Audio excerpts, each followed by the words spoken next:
I need the scoop. A wedding day clash between a tattooed bride and ultra-conservative grandparents ignites immediate tension. Today, we're diving into a Reddit story where political differences transform a celebration into a battlefield of beliefs. You're about to witness how one newlywed couple navigates the delicate balance between family loyalty and personal values in a conflict that had thousands of commenters divided on who crossed the line first. I just got married on Saturday, and we had a very small micro-backyard wedding with only 17 people. My husband and I aren't close to any extended family members, but he has a semi-good relationship with his grandparents, so they came. For reference, I am covered in tattoos and have a lot of facial piercings. My husband does not, though his sister does, funny enough.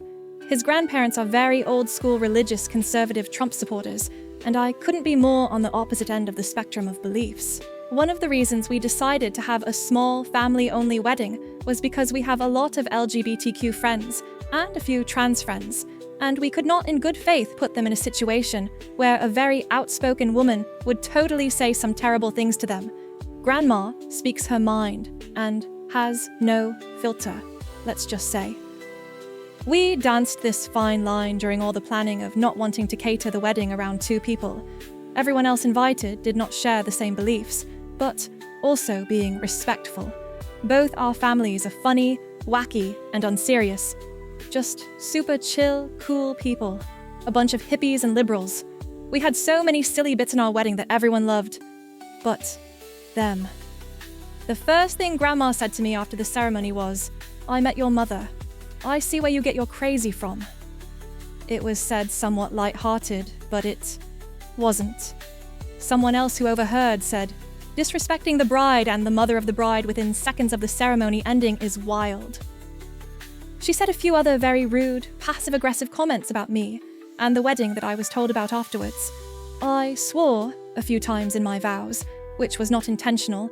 I was just nervous and they came out, which is so not a big deal to either of our families, but his grandparents were furious. Our officiant emphasized our beliefs in science, parallel universes, and infinity in the cosmos. Think Interstellar, quoting Carl Sagan and all that jazz. I know they didn't like that. I also made a point when we thanked the guests for coming after the speeches. My husband said, "You know, we don't believe in that divine stuff, but it's magical how everything came together. It was supposed to storm, but ended up being a perfect day." I took the mic and said, "Yeah, we believe in science." Sure, at that point that truly wasn't necessary and was an intentional dig, but Grandpa scoffed super loud, and I was just so over it. Post-wedding, my husband is conflicted. He wants me to have a relationship with his grandparents, especially Grandma, and I've told him if it wasn't clear before that her and I mutually don't like each other, it's clear now. His grandparents are in town until tomorrow, and they invited just my husband out to dinner tonight. I can't help but think they're going to sit him down and say something about spending his life with me. Sure, I was being disrespectful, but she was too. I told him that beyond just his grandparents, I am the exact version of someone conservative religious Trump supporters despise, and I'm okay with that. I'm not everyone's cup of tea. I understand why he wants us to like each other, but it's just not going to happen. After showing my husband this situation, and all the comments about it, I think I finally got through to him that truly anyone who believes in the horrid things Trump does is not a nice person, objectively. He agreed that it's not right for him to expect us to have a relationship and force me to compromise my morals. About the dinner invitation, I want to be absolutely clear that I have no desire to go out to eat with them. My husband knows I don't want to go, and he isn't forcing me to. I'm not offended in the slightest that I wasn't invited. Seriously, does this not show how much I don't want to spend time with them? My husband said he is going to make it clear to them to stop disrespecting me, and I believe him. He's also a leftist too, but has the little old grandma conflict. Like many Trump supporters, they always felt those feelings, but only recently were given permission by the president to be outward about them. So it's been really hard for him to come to terms with it. I know there's a subreddit about the true grieving and trauma of losing a family member to MAGA. Considering my entire family is left-leaning extended family as well, I have zero frame of reference on how that feels. I say that if anyone in my family was in that cult, I'd cut them out. but I know that's easy for me to say. I straight up called his grandma yesterday and he got upset. He said, yeah, she can say bitchy things, but don't call her that. After our discussion, I think he's starting to understand my perspective more. Politics are morals. For years, my husband and his siblings would say they're from a different time when excusing his grandparents' behavior. I finally snapped and said, my 92-year-old grandma voted for both Reagan and Obama. The longer you're alive, the less excuse you have for not growing and changing your morals.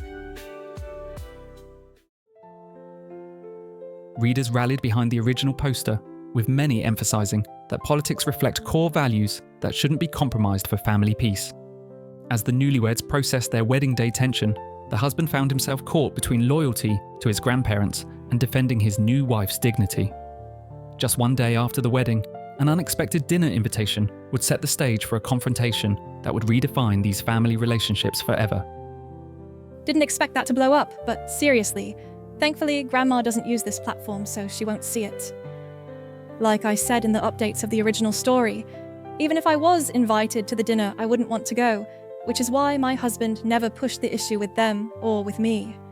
It saved me an excuse I already had because I genuinely had Dungeons and Dragons last night while they went out. I didn't feel the need to include that because I didn't think that was the point everyone would get hung up on. Our campaign played online, so I was home when they picked my husband up. Evidently, they immediately asked where I was. My husband said you never explicitly invited her. They said they thought it was implied. Whatever. Again, I didn't want to go. Plus, I was busy already. They came back, and I was still playing Dungeons and Dragons. My husband came in and asked if I could take a second and step outside. They wanted to say goodbye.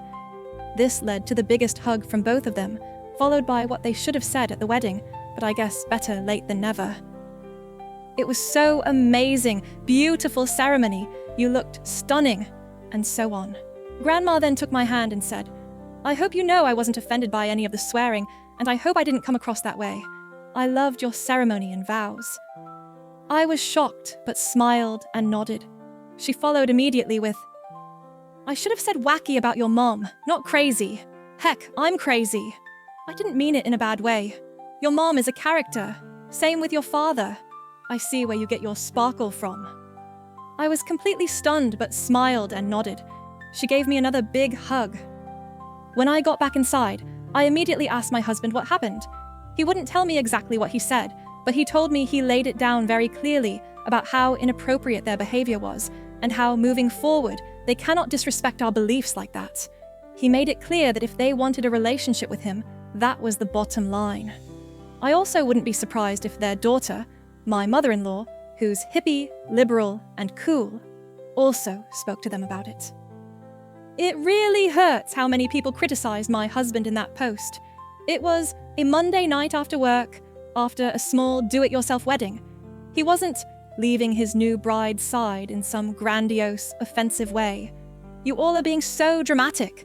One of the reasons I married this man was that he's not the type to cause a scene, especially on such a big day. Knowing how Grandma is, even if he took her aside during the wedding, it would have caused a disruption. I knew it would be handled, and it was. I hope everyone saw the updates and understood why, deep down, it originally made my husband sad. He is having difficulty coming to terms with finding out who his grandparents truly are. They never openly showed their prejudice before a certain president made it acceptable to do so.